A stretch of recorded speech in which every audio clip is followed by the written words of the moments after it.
Star plus show झनक की एक अधूरी कहानी, अधूरे ख्वाब और अधूरे रिश्ते। झनक और अनिरुद्ध की कहानी कुछ ऐसी ही थी। 4 साल पहले वक्त ने इन दोनों को अलग कर दिया था। प्यार था गहरा और सच्चा, मगर किस्मत ने साथ नहीं दिया। झनक ने सब कुछ छोड़ दिया और चली गई उस अंधेरे में जहां न कोई उम्मीद थी, न कोई सहारा। और अनिरुद्ध, उसने सब कुछ सहा, दर्द, तन्हाई और वो हर इल्जाम जो उसे तोड़ सकता था।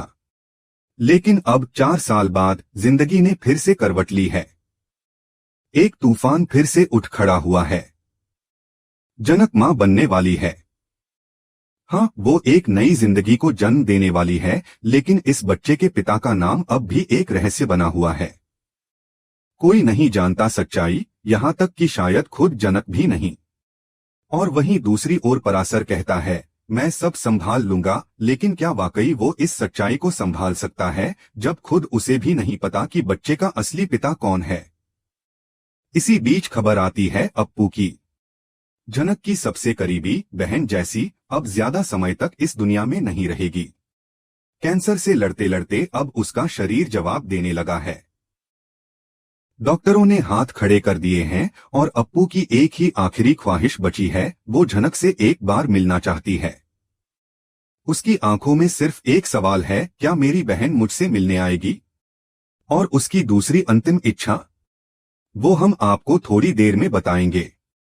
इस आखिरी मुलाकात के बहाने शायद तकदीर एक बार फिर प्यार को आजमाने जा रही है। या तो प्यार फिर से जीतेगा या हमेशा के लिए हार जाएगा। और इसीलिए कहानी अब मोड़ पर है, जहां टकराव है, प्यार है, दर्द है और एक ऐसी कसम है जो किसी की रूह को हिला सकती है। झनक और अनिरुद्ध, दो नाम, एक रिश्ता जिसे कभी दुनिया ने समझा नहीं और खुद ये दोनों भी शायद नहीं।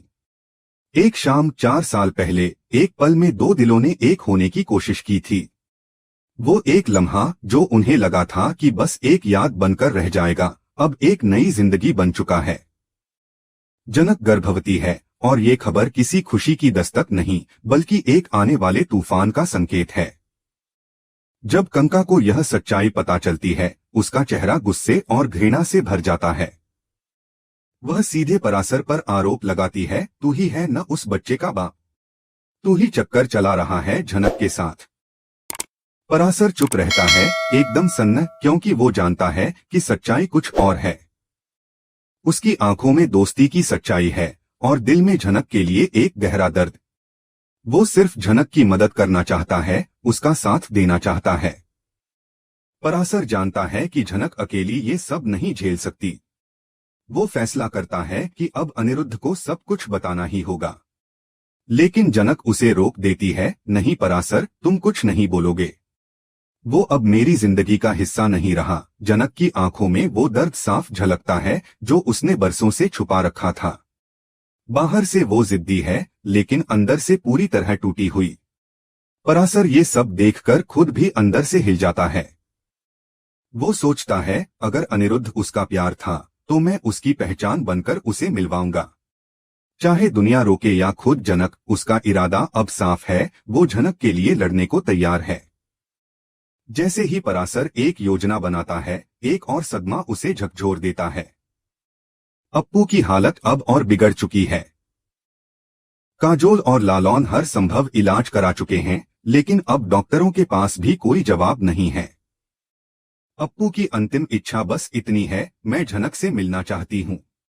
मेरी बहन को बुलाओ। अनिरुद्ध, जो पिछले 4 सालों से गिल्ट और उलझनों में जी रहा था, इस खबर से हिल जाता है। वह खुद नहीं जानता कि उसके दिल में क्या है, पछतावा, दर्द या फिर अब भी कहीं कुछ बाकी है। झनक, जो अब तक खुद को दुनिया से काट चुकी थी, अब एक ऐसे मोड़ पर है जहां उसे फिर से पुरानी जिंदगी के सामने खड़ा होना होगा।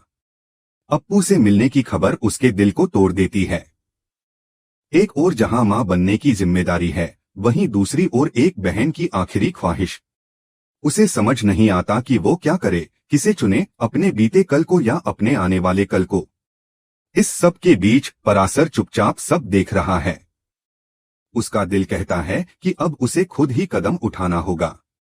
वो अनिरुद्ध से मिलने का प्लान बनाता है। और दूसरी तरफ अप्पू की हालत हर पल बिगड़ती जा रही है। अब उसके पास ज्यादा वक्त नहीं है। उसकी आंखों में एक चमक बची है, एक उम्मीद कि उसकी बहन उससे मिलने जरूर आएगी। और उसी उम्मीद पर अब टिकी है यह पूरी कहानी। तकदीर फिर से खेल खेलने को तैयार है। एक और अधूरा प्यार है जो हर मोड़ पर किसी न किसी वजह से बिछड़ता रहा। दूसरी ओर एक नई जिंदगी है जो एक मासूम बच्चे के रूप में दस्तक दे रही है। और तीसरी ओर है एक आखिरी वादा, अप्पू की अंतिम कसम, जो अब इस पूरी कहानी को एक नई दिशा दे सकती है। क्या जनक और अनिरुद्ध फिर से एक हो पाएंगे? क्या पराशर का त्याग रंग लाएगा? और क्या अप्पू को उसकी आखिरी ख्वाहिश पूरी हो पाएगी? इस अधूरी दास्तान का ये पहला पन्ना था जिसमें हर भाव, हर रिश्ता और हर कसम ने कहानी को और गहराई दी। अगले हिस्से में हम देखेंगे कि कैसे अप्पू की अंतिम इच्छा बनती है जनक और अनिरुद्ध की तकदीर का फैसला। कभी कभी जिंदगी ऐसे मोड़ पर ले आती है जहां इंसान को अपनी ही भावनाओं से डर लगने लगता है। यही हुआ अनिरुद्ध के साथ। अप्पू की आखिरी ख्वाहिश, मुझे मेरी झनक से एक बार मिलवा दो, बार बार उसके कानों में गूंज रही थी। उसे याद आता है जब अप्पू ने कांपते हाथों से उसका हाथ थामकर कहा था, उससे एक बार मिलवा दो, मुझे उससे अलविदा कहना है। मौत के दरवाजे पर खड़ी अप्पू को बस एक चीज की चिंता थी, अनिरुद्ध और झनक, जिन्हें जिंदगी ने कभी जोड़ने नहीं दिया, क्या अब मेरी मौत उन्हें एक कर पाएगी? आखिरकार अनिरुद्ध मान गया। मून को गोद में उठाए वह निकल पड़ा कश्मीर की ओर, उस गांव की ओर जहां जनक ने अपनी एक नई दुनिया बसाई थी, दूर दुनिया की नजरों से, अपने अतीत से दूर। जनक जो अब खुद को मजबूत बनाकर जी रही थी, अचानक सामने खड़े अनिरुद्ध को देखकर ठहर गई। उसकी आंखों में वो सारी यादें उमड़ आईं जो उसने सालों से दबा रखी थीं। मगर वो रोई नहीं, उसने खुद को संभाला। अनिरुद्ध ने उसकी आंखों में देखा और कहा, अप्पू तुम्हें याद करती है जनक। उसकी आखिरी इच्छा है तुम्हें एक बार देखना। जनक के दिल ने इनकार किया, मगर उसकी आत्मा ने हाँ कहा। पत्थर रखकर वो अनिरुद्ध के साथ चल पड़ी। पर वक्त ने इस बार भी देर कर दी। जब वे बॉस हाउस पहुंचे, अप्पू की सांसें थम चुकी थीं। चारों ओर सन्नाटा था। जनक चुपचाप अप्पू के पैरों के पास बैठ गई। उनका स्पर्श किया और बुदबुदाई, मैं आ गई बहन, देख। लेकिन अब तू नहीं रही। उसकी आंखें नम थीं और अप्पू का चेहरा शांत। उसकी बंद आंखें और स्थिर होंठ जैसे ये कह रहे थे कि अब सब तुम्हारे हाथ में है जनक। अनिरुद्ध एक कोने में खड़ा था, गिल्ट और पश्चाताप की आग में जलता हुआ।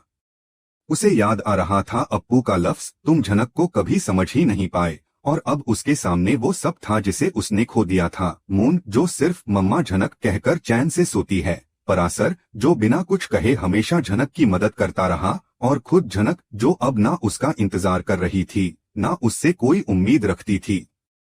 बस उसकी आंखों में एक सवाल था, तुम कौन हो मेरे लिए अनिरुद्ध? तभी पराशर सामने आया और उसने अनिरुद्ध को सच्चाई बता दी। हर वो बात जो अब तक अनकही थी, झनक की हालत, मून की परवरिश, उसका अकेलापन और पराशर का सहयोग। अनिरुद्ध अब और चुप नहीं रह सका। उसकी आंखें खुल चुकी थीं। अब वो सिर्फ पश्चाताप में नहीं, बदलाव में जीना चाहता था। उसने फैसला किया, झनक अब मेरी जिम्मेदारी नहीं, मेरी दुनिया है। मैं उसी दुनिया में लौटूंगा जिससे मैंने उसे निकाला था। कुछ दिन बीत गए। अप्पू की यादें अब हर कोने में थीं। सब रस्में पूरी हो चुकी थीं। एक शाम जब सब शांत था, अनिरुद्ध ने सबके सामने जनक से कहा, तुमने खुद को सजा दी जनक। अब एक मौका मुझे भी दो। सब हैरान थे, पर जनक बस मुस्कुरा दी। उस मुस्कान में ताज्जुब भी था और दर्द भी। उसने जवाब दिया, जब तुम छोड़ के गए थे मैं मर गई थी। जो अब जिंदा है उसे समझने के लिए प्यार नहीं, हिम्मत चाहिए अनिरुद्ध। ये शब्द अनिरुद्ध को भीतर तक झकझोर देते हैं। वो समझ जाता है कि अब सिर्फ माफी मांगने से कुछ नहीं होगा, उसे खुद को साबित करना होगा। तभी पराशर, जो अब तक एक साइलेंट गार्डियन था, उन दोनों के बीच एक पुल बनता है। मून की मासूमियत, अप्पू की अंतिम ख्वाहिश और पराशर की निस्वार्थ मदद, इन सब ने एक नई दिशा दिखा दी थी। पर जैसे ही चीजें जुड़ने लगती हैं, कहानी में एक नया तूफान आता है। सवाल उठता है, क्या समाज इस बच्चे को अनिरुद्ध का मानेगा? क्या कंका और अर्शी चुप बैठेंगी? अर्शी, जो हर हाल में अनिरुद्ध को अपना मानती है, क्या इतनी आसानी से हार मान लेगी? क्या वो डिवोर्स दे देगी? क्या वो सब कुछ देख के भी अनिरुद्ध को झनक के पास जाने देगी? झनक अब किसी की दया नहीं चाहती। वो चाहती है इज्जत, बराबरी और सच्चा साथ। उसका भरोसा टूटा है और वो दोबारा उसे जोड़ने से डरती है। अब प्यार सिर्फ एक शब्द नहीं, एक इम्तिहान है। और अनिरुद्ध को इस इम्तिहान में खुद को साबित करना है।